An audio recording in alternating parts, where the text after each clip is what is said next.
عليكم، مرحبا بكم معايا في فيديو جديد. اليوم ان شاء الله نقترح عليكم كيكه في مول العجيب بحجم عائلي وبجوج بيضات فقط بواحد الكريمه تخليك تعتمديها وتحضريها دائما. كتجي لذيذه بزاف بزاف بزاف، كيعشقها الكبير والصغير. الوليدات صراحه تيحماقوا عليها، كتجي زوينه بزاف. كنتمنى ان شاء الله تعجبكم. كالعاده قبل ما نبداو الفيديو ديالنا دائما الصلاه والسلام على الحبيب، اللهم صل وسلم وبارك على سيدنا محمد وعلى اله وصحبه اجمعين. وندوزو باش نبداو الطريقه والمقادير في نفس الوقت.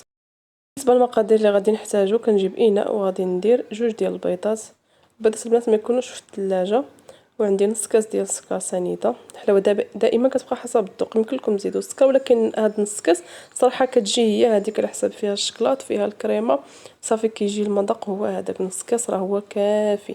صافي كنبدا نطرب مزيان بالطراب اليدوي غير بالفوي مزيان حتى كنحس بداك السكر سنيده راه هو داب. عاد كنزيد نص كاس ديال الزيت صافي، ونبدا نخلط كذلك غير بالفوي مزيان حتى يتجانسوا بعضياتهم. عاد كنزيد كاس ديال القهوه، اما في الكوكوط ديال القهوه في القطاره، اما جيبوا قهوه سريعه الذوبان. معلقه كبيره في كاس ديال الماء اللي دافي وخلطوها مزيان وكبوها. هنا غادي نضيف كذلك معلقه كبيره ديال الكاكاو المر ديال العبار. كان عندكم الشاصيه ضيفوا شاصيه ديال الكاكاو.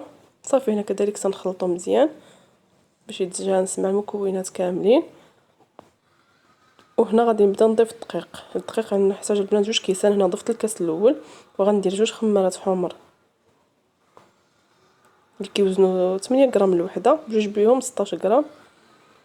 صافي هنا كنخلط بالفوي فقط كما كتشوفوا، ما كنحتاجوا لا طراب كهربائي لا خلاط كهربائي لا والو. هنا ضفت الكاس الثاني ديال الدقيق. هادو هما المكونات اللي غنحتاجوا للكيك كما شفتوا، مكونات بساطين ومتواجدين. صافي هنا نخلط مزيان حتى ما يبقاوش داك حبيبات ديال الدقيق وداك حبيبات ديال الكاكاو، حتى الخليط ديالنا يولي متجانس مع بعضياته.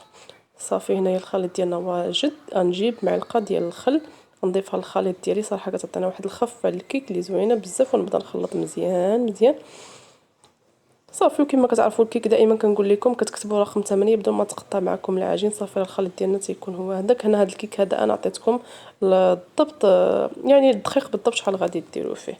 صافي هنا الخليط ديالنا واجد. غنجيبوا المول اللي غندخلوا الفران. هذا المول هذا المول العجيب، اي مول عجيب كان عندكم بغيتو تستعملوه استعملوه. صافي هنا كنكب الخليط ديالي وغندخلوا الفران اللي بارد. كما كتعرفوا طياب الكيك العادي اللي كنطيبوا، كنشعلوا فقط النار غير من التحت حتى كيطلع الكيك ديالنا وكنشموا الريحه ديالو.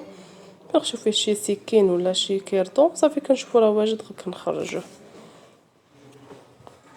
صافي هنا ندخل الكيك ديالي طيب وان شاء الله تشوفوا الشكل ديالها من بعد ما كطيب.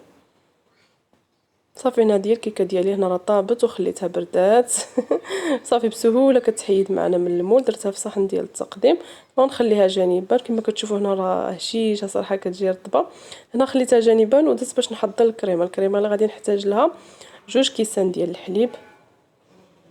اي نوعيه ديال الحليب كتفضلوا، د العبار ولا ديال الكارطون اللي كان عندكم. صافي هنا درت معلقه الاولى ديال النشا، وكذلك كندير المعلقه الثانيه ديال النشا، جوج معالق كبار ديال النشا، معلقه كبيره ديال الكاكاو المر باش كيعطينا اللون. وكذلك هنا معلقه كبيره ديال هذا كيبقى اختيار. انا صراحه يعجبني كيعطي مذاق للكريمه زوين زوين بزاف بزاف. هذا كان متواجد ديروه، ما كانش متواجد تستغناو عليه. فقط انا هذا كيعجبني الطعم ديالو درت داك معلقه.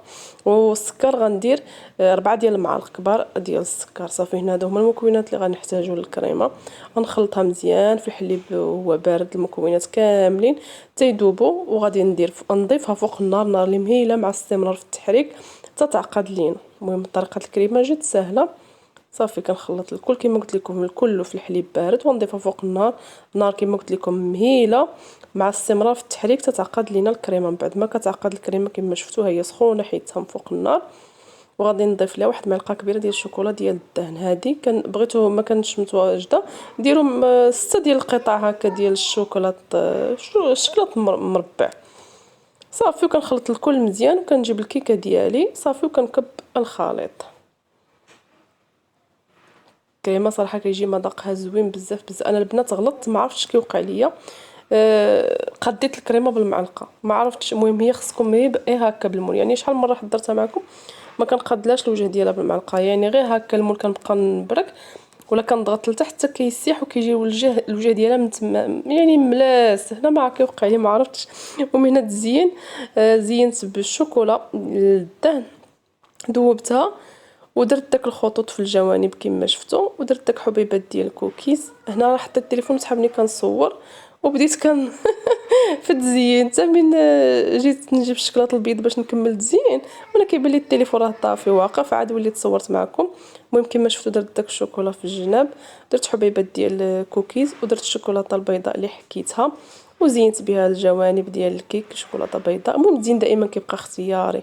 درتها في الثلاجه بردات وقدمتها معكم على هذا الشكل هذا. صراحه كيجي واحد المذاق فيها، داك الكريمه كتجي بحال دانيت، احسن من دانيت صراحه ديال الله. كنتمنى ان شاء الله تجربونا، اكيد الا جربتوها غادي تعجبكم وتعجب وليداتكم. ولا عجبكم الفيديو ديال اليوم ما تنساونيش من لايك